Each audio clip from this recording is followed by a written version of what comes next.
महाराष्ट्रात number 1 OBC कोण? हा प्रश्न ऐकून तुम्हाला धक्का बसेल, कारण या प्रश्नाचं उत्तर काही लोक थेट मराठा असं देत आहेत. पण हे नेमकं का म्हटलं जातंय आणि मराठा समाजाला मिळणाऱ्या कुणबी प्रमाणपत्रांमुळे ओबीसी आरक्षणाचं संपूर्ण गणित बदलू शकतं का?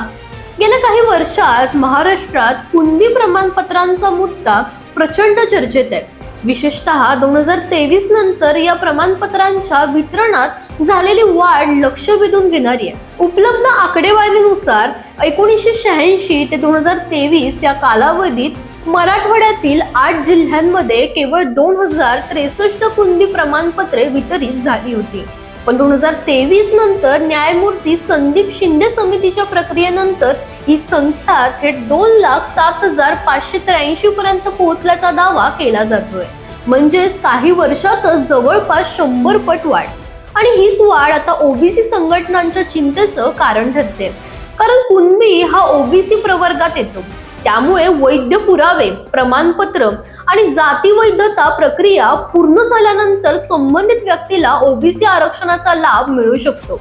म्हणजेच प्रश्न फक्त एका प्रमाणपत्राचा नाहीये, प्रश्न आहे भविष्यात ओबीसी आरक्षणासाठी स्पर्धा करणाऱ्या लोकसंख्येचा. राज्यातील इतर विभागांची आकडेवारी पाहिली तर चित्र आणखी मोठं दिसतं. पुणे विभागात 1,15,200 आणि नाशिक विभागात 2,46,341 कुणबी प्रमाणपत्रे वितरित झाल्याचा दावा करण्यात आलाय. न्यायमूर्ती संदीप शिंदे समितीच्या 4थ्या अहवालानुसार राज्यात 8,25,851 प्रमाणपत्रे होती आणि त्यानंतर हा आकडा 22 लाखांच्या आसपास गेल्याची चर्चा आहे. आता कल्पना करा, जर ही संख्या भविष्यात आणखी वाढली तर? याच ठिकाणी ओबीसी समाजाचा मुख्य सवाल सुरू होतो. ओबीसी आरक्षणामध्ये आधीपासूनच शेकडो जातींचा समावेश आहे.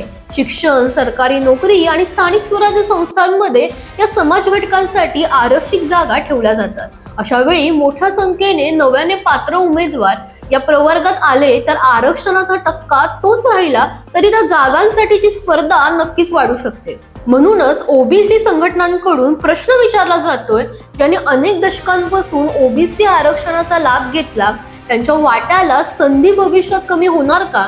पण या प्रश्नाचं दुसरंही एक महत्वाचं उत्तर आहे.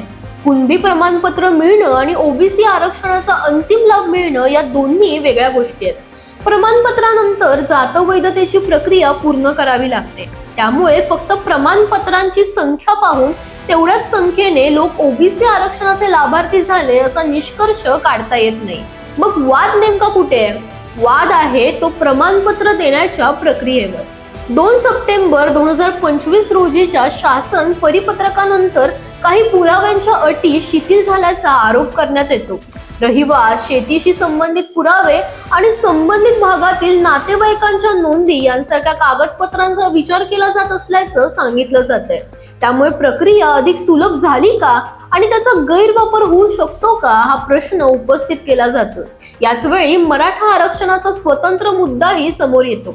मराठा समाजासाठी 10% स्वतंत्र आरक्षणाचा कायदा करण्यात आला आहे.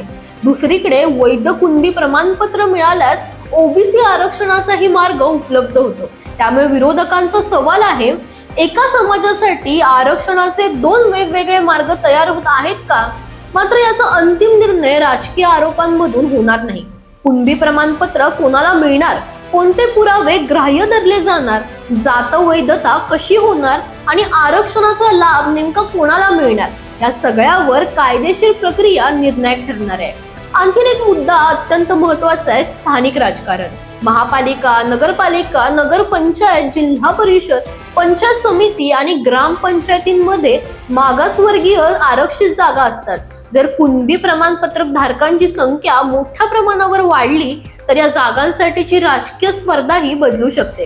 त्यामुळे हा विषय फक्त नोकरी आणि शिक्षणापुरता मर्यादित राहणार नाही, तर महाराष्ट्राच्या स्थानिक राजकारणावरही त्याचा परिणाम होऊ शकतो.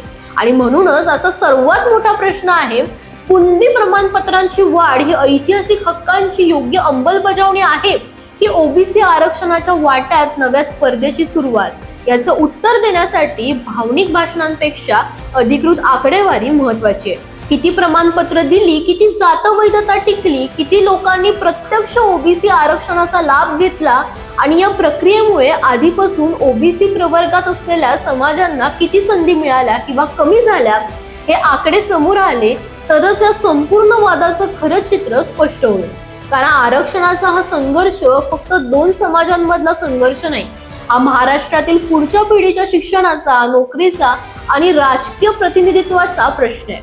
आता पाहायचं एवढंच, कुणबी प्रमाणपत्राची ही वाढ इथेच थांबते की महाराष्ट्राच्या आरक्षणाच्या राजकारणात यामुळे एक नवं पर्व सुरू होतं, हे पाहणं महत्त्वाचं ठरणार आहे. दरम्यान तुम्हाला ही माहिती कशी वाटली आम्हाला कमेंट करून नक्की सांगा आणि अशाच अपडेट्ससाठी इंडिया लीडर YouTube चॅनलला सबस्क्राईब करायला विसरू नका.